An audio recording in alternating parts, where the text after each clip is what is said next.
Hey, everybody, welcome back to the game.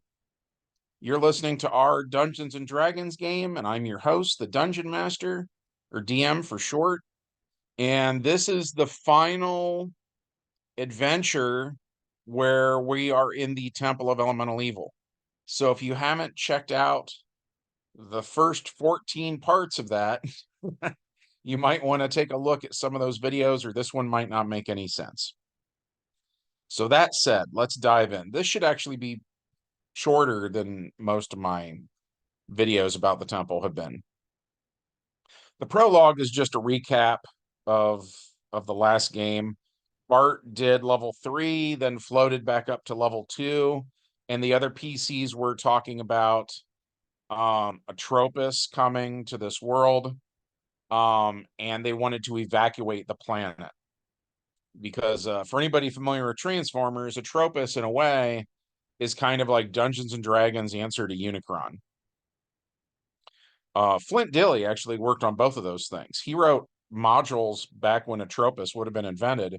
So I actually kind of wonder if either Flint used the idea of Unicron in D&D or vice versa. Maybe he created Atropos in D&D first and then used the idea in Transformers. I don't know. But at any rate, so then we get into the plot of this adventure. Arthur, Bart, and Grabthar head down to level 4 of the dungeon, where in room 401 there are 2 trolls waiting on them.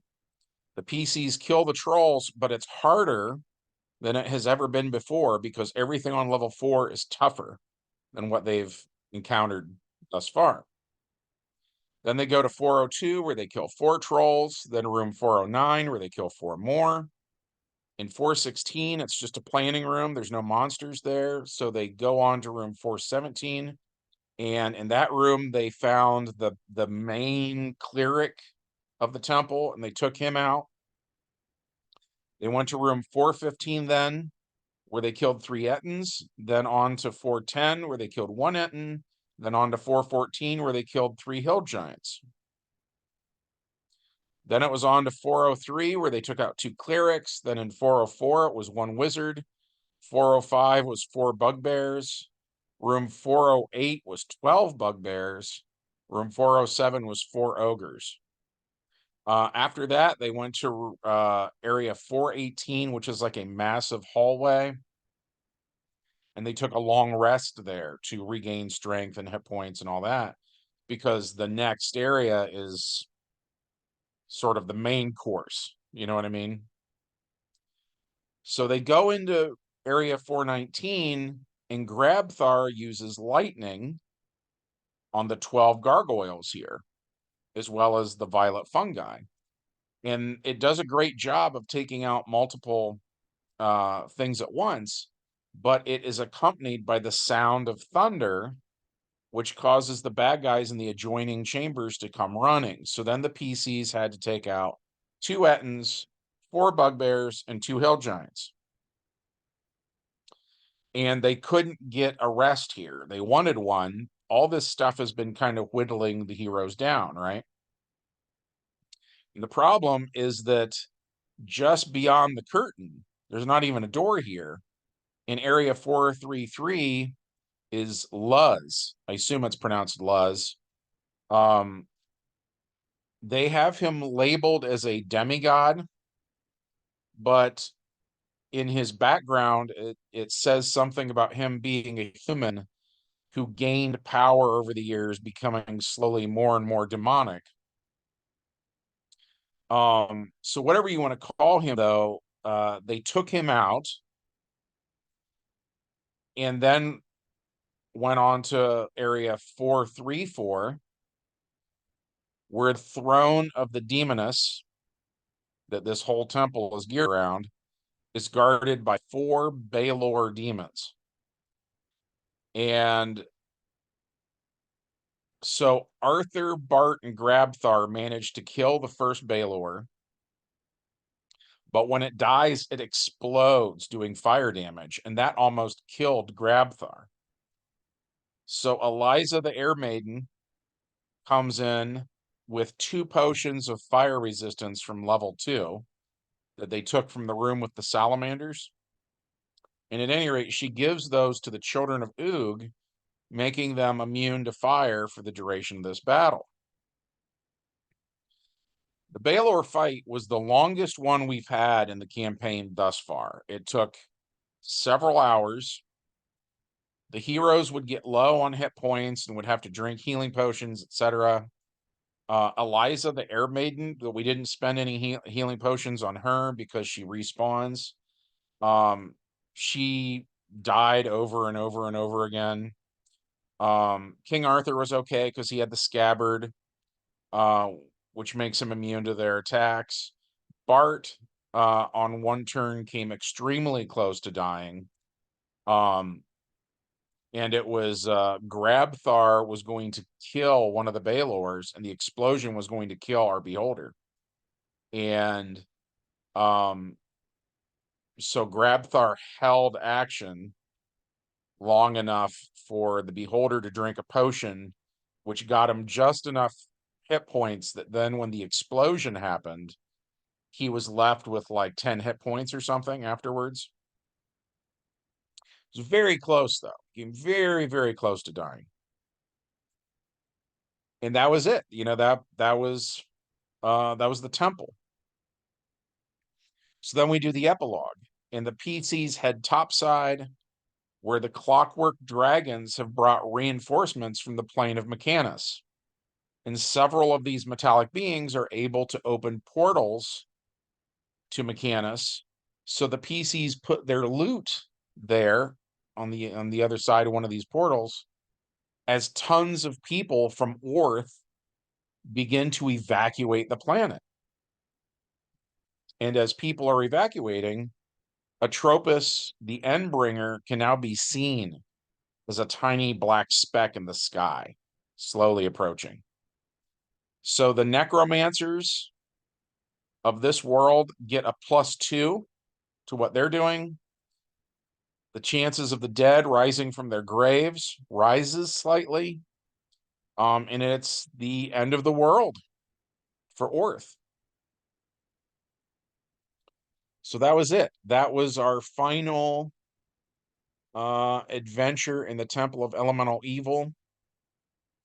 I think it's safe to say that I can speak for my entire gaming group that we hated it.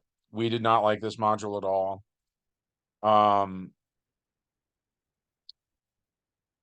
There are a lot of differing opinions on the philosophy of role-playing games. And I have a friend named Eric Grosscup, which shout out to him if he's listening to this. I think he probably is. He had a good point many, many years ago, which is that it is called a role-playing game.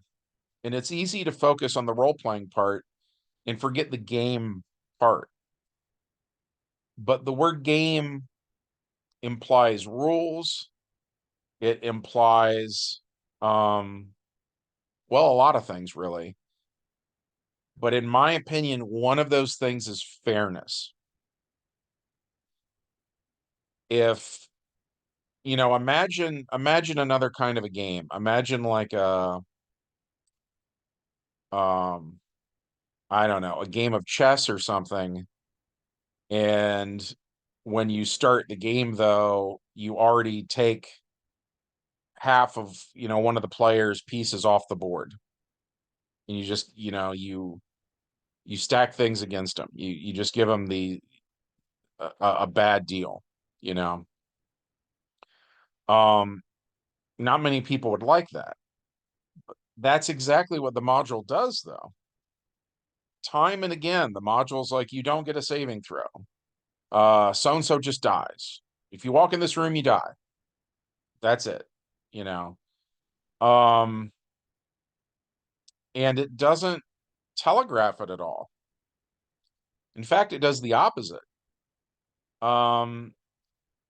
I remember correctly, there are 8 sucker punches in this dungeon, and each one, there's some sort of a lie to try to put the player at ease. So yeah, shocker, we didn't like that. So, yeah, the whole reason that I wanted to run this was I used to own a comic book store and people were playing D&D all the time and I heard people playing this.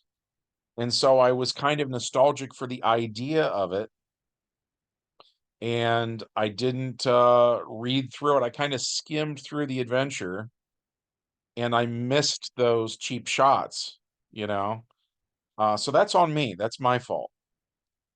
Um, and I've gotten a couple comments on Twitter from people that they don't like the fact that I let a beholder be a party member.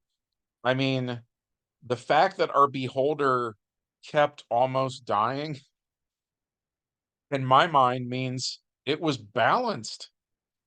I was running a balanced adventure. That yes, having a beholder in your party is kind of nuts, right? I would normally never ever do that. But in this module, it it fit right in. It was about where we wanted it to be. Um, so yeah. So we're done with that. No more Temple of Elemental Evil.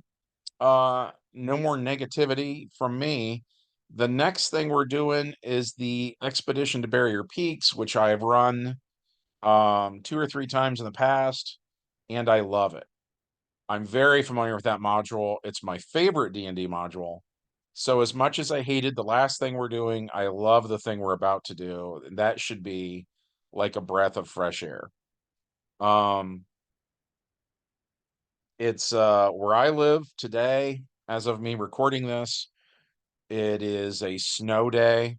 It's really bad weather outside. Um,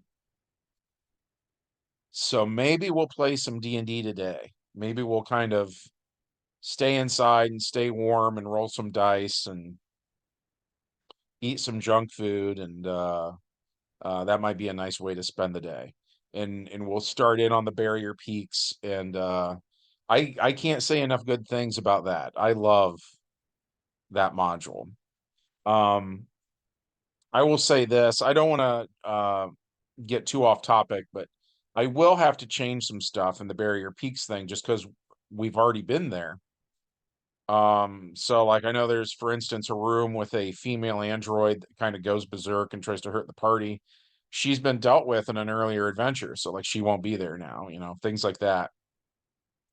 So if you've never heard Barrier Peaks, or if you're unfamiliar, um it won't be quite the same when I run it. I will be taking some liberties. But that said, it should be fun. So I hope you tune in for that. Uh, I apologize for kind of how the Temple of Elemental Evil went, but I you could sum it up by saying when Dungeons and Dragons gives me lemons, I try to make lemonade. So that's why we had stuff like beholders and clockwork dragons and things like that. If you go back to uh like when we went to the Inn of the Welcome Wench and stuff like that, you can see the party we started with. And it was a very traditional party. You know what I mean? So that tells you something, I think. I don't know how I'm going to do it, but somehow we're going to have to try to get the current party to shift a little bit, and we got to try to get back to traditional characters again now that we're done with all this madness. At any rate, uh, I'm going to shut up now. I don't want to drone on forever. I hope that you were entertained by what we did. I'd love it if you took a moment to support the channel by hitting like, subscribe, ring the bell, all that jazz, and we'll see you in the next one. Bye.